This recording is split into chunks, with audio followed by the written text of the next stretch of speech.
സംസ്ഥാനത്ത് online taxi autorickshaw നിരക്കുകൾ ഏകീകരിച്ചേക്കുമെന്ന വിവരം വരുന്നു. മീറ്റർ ചാർജിനെ ചൊല്ലി ഊബർ ടാക്സികളും ഓട്ടോറിക്ഷകളും തമ്മിലുള്ള തർക്കം രൂക്ഷമാണ്. ഓട്ടോറിക്ഷയ്ക്ക് മിനിമം ചാർജ് 30 രൂപയും ഓൺലൈൻ ടാക്സികൾക്ക് 55 രൂപയുമാണ് നിലവിലെ നിരക്ക്. മിനിമം ചാർജ് വർദ്ധിപ്പിക്കണമെന്നാണ് ഓട്ടോറിക്ഷ തൊഴിലാളികളുടെ ആവശ്യം.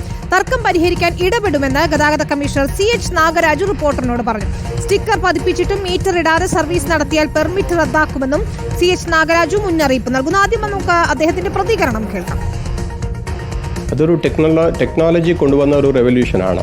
Rules are formed according to that generation of vehicles and that generation of passengers.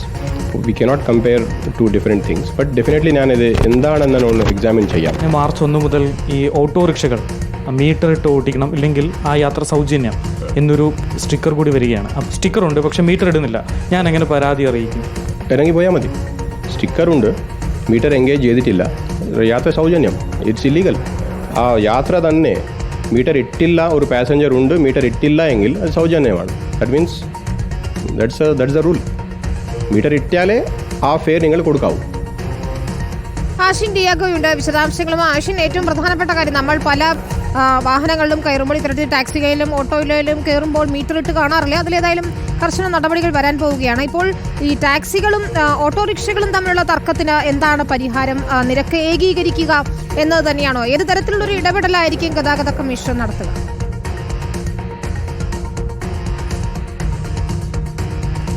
Vinitha, പ്രധാനമായും 2 കാര്യങ്ങളാണ് ഉള്ളത്. അതിലൊന്ന് ഈ ഊബർ ഓട്ടോകൾ അതുപോലെ തന്നെ സാധാരണ ഓട്ടോറിക്ഷകൾ തമ്മിലുള്ള തർക്കം. കാരണം ഞാനിപ്പോഴുള്ളത് തമ്പാനൂർ ഭാഗത്താണ്. ഇത്തരത്തിൽ പല ആളുകൾ വന്നിറങ്ങുന്ന ഒരു സ്ഥലമാണ് തമ്പാനൂർ. ഇവിടെ ഒരു ഭാഗത്തായ റെയിൽവേ സ്റ്റേഷൻ, മറ്റൊരു ഭാഗത്തായ KSRTC ബസ് സ്റ്റാൻഡ്. പല ആളുകൾ ഇവിടേക്ക് വന്നിറങ്ങി ഈ കാണുന്ന ഓട്ടോകളിലാണ് അവർ ആശ്രയിക്കാറ്. പക്ഷേ ഈ ഊബർ ടാക്സികൾ വന്നതോടുകൂടി ഇവർക്ക് ജോലിയില്ല എന്നുള്ളതാണ് ഈ ഓട്ടോറിക്ഷ തൊഴിലാളികൾ പറയുന്നത്. കാരണം പല ആളുകളും ഇവിടേക്ക് വന്നിറങ്ങുന്നതിന് മുൻപ് തന്നെ ഊബർ ബുക്ക് ചെയ്യുന്നു. അവർ ഈ യാത്രക്കാർ നിൽക്കുന്ന സ്ഥലത്തെത്തി ഇവരെയും എടുത്തുകൊണ്ട് പോവുകയാണ് പതിവ്. ഇവരാകട്ടെ ഇവിടെ ഇങ്ങനെ സവാരി കാത്ത് ഇരിക്കുന്നു എന്നുള്ളതാണ്. മാത്രമല്ല, ഏറ്റവും പ്രധാനപ്പെട്ട മറ്റൊരു കാര്യം, ഈ ഓൺലൈൻ ടാക്സികൾ 55 രൂപയാണ് മിനിമം അവർ നിരക്ക് വാങ്ങുന്നത്. അതേസമയം ഓട്ടോറിക്ഷകളാകട്ടെ 30 രൂപയാണ് വാങ്ങുന്നത് എന്നുള്ളതാണ്. ചേട്ടാ, ഈ ഓട്ടോ നമുക്കിപ്പോൾ ഈ ഓൺലൈൻ ടാക്സികളൊക്കെ വന്നതിന് ശേഷം ഓട്ടോ ഉണ്ടോ? എങ്ങനെയാണ്? ഓട്ടം കുറവാണ്.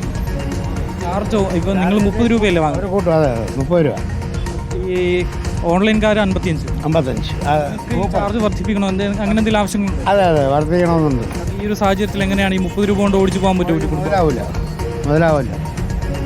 അത് തന്നെയാണ് വിനിത. കാരണം ഈ ഒരു വർദ്ധിച്ച സാധനങ്ങളുടെ വില, ഡീസൽ വിലയൊക്കെ ഉയരുന്ന ഒരു സമയത്ത് ഈ 30 രൂപ മിനിമം ചാർജ് കൊണ്ട് ഇവർക്ക് ജീവിക്കാൻ കഴിയില്ല എന്നുള്ളതാണ്. ഈ ഓട്ടോ അതുകൊണ്ട് തന്നെ പലതരത്തിലുള്ള കഴിഞ്ഞ ദിവസങ്ങളിൽ നമ്മൾ കണ്ടതാണ്, പലയിടങ്ങളിലും ഇത്തരത്തിൽ ഈ ഓട്ടോറിക്ഷ തൊഴിലാളികളും ഓൺലൈൻ ടാക്സി ഡ്രൈവർമാരും തമ്മിൽ തർക്കമുണ്ടാകുന്നു. കയറുന്ന സവാരികളെ അവർ ഇറക്കിവിടുന്ന അടക്കമുള്ള കാര്യങ്ങൾ. ഇതിൽ ഒരു തീരുമാനം അത് ഉണ്ടാക്കും എന്നുള്ളതാണ് ഇപ്പോൾ ട്രാൻസ്പോർട്ട് കമ്മീഷണർ വാക്ക് നൽകുന്നത്. കാരണം ഇതൊരു വിഷയം, അതൊരു ടെക്നോളജി കൊണ്ടുവന്ന ഒരു മാറ്റമാണ്. അതുകൊണ്ട് തന്നെ അതിൻ്റേതായ രീതിയിൽ പരിശോധിച്ച് ഒരു നടപടിയെടുക്കും എന്നുള്ളതാണ് അദ്ദേഹം പറയുന്നത്. അങ്ങനെയെങ്കിൽ സംസ്ഥാനത്ത് ഈ ഒരു നിരക്ക് ഏകീകരണം കൊണ്ടുവരാനുള്ള സാധ്യതയാണ് ഇതിലൂടെ തെളിയുന്നത് എന്നുള്ളതാണ്. രണ്ടാമത്തെ കാര്യം, ഏറ്റവും പ്രധാനപ്പെട്ട കാര്യം, മാർച്ച് 1 മുതൽ ഈ ഓട്ടോറിക്ഷകളിൽ സ്റ്റിക്കർ പതിപ്പിക്കും. ഈ സ്റ്റിക്കർ എന്ന് പറയുന്നത് മീറ്റർ ഇട്ടാതെ വാഹനം ഓടിച്ചാൽ ആ യാത്ര സൗജന്യം എന്ന് പ്രദർശിപ്പിക്കുന്ന സ്റ്റിക്കറുകളാണ്. ഈ സ്റ്റിക്കറുകൾ ഒട്ടിച്ച ശേഷവും വാഹനങ്ങൾ മീറ്റർ ഇടാതെ ഓടുകയാണെങ്കിൽ അവരുടെ പെർമിറ്റ് അടക്കം റദ്ദാക്കും എന്നുള്ളൊരു മുന്നറിയിപ്പാണ് ഇപ്പോൾ ട്രാൻസ്പോർട്ട് കമ്മീഷണർ നൽകിയിരിക്കുന്നത്. ഇത് നിയമവിരുദ്ധമാണ്. അതുകൊണ്ട് തന്നെ ആരെങ്കിലും ഇത്തരത്തിൽ ഈ സ്റ്റിക്കർ പതിപ്പിച്ച ശേഷവും മീറ്റർ ഇടാതെ ഓടുകയാണെങ്കിൽ അത് യാത്രക്കാരൻ പൈസ കൊടുക്കേണ്ടതില്ല, ആ വാഹനത്തിൽ നിന്നും ഇറങ്ങിപ്പോയാൽ മാത്രം മതി എന്നുള്ളതാണ് നടപടികളിലേക്ക് തന്നെയാണ് പോകുന്നത് എന്നാണ് ഗതാഗത കമ്മീഷണർ പറയുന്നത്. ആഷിൻ ഡിയാഗോയാണ് വിവരങ്ങൾ നൽകിയത്. നമുക്ക്